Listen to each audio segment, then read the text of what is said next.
So, when you start your system, it reloads, preparing automatic repair and then diagnosing your PC. And then finally, you see this kind of blue screen. Now we need to click on these advanced options. Click on this button. Advanced options. Perfect.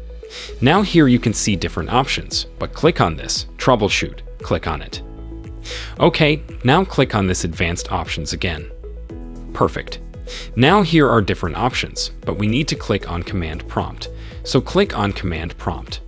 Okay, now this is command prompt window. We have to check where Windows is installed in our system. So first, write C:\enter.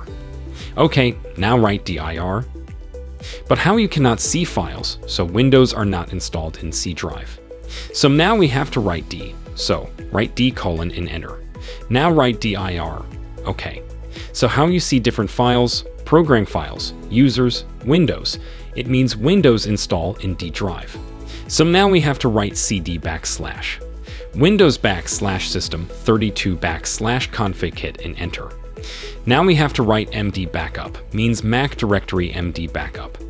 Now we have to copy files from Windows to backup. So write copy *key again, space, and then backup. Hit enter. Perfect. So files are copied into backup folder.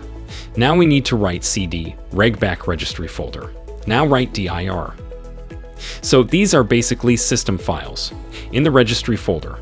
Now we have to copy and override these files into main Windows folder, and then problem will be fixed.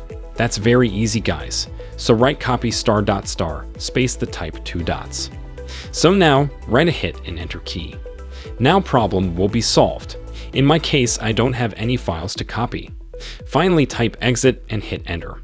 And now here you can see options. Click on continue. And believe me guys, your problem will be fixed, so like and subscribe. If this video helpful to learn quickly, hit the like button, and also don't forget to subscribe to our channel and hit the bell icon. Then you won't miss any upcoming tutorials.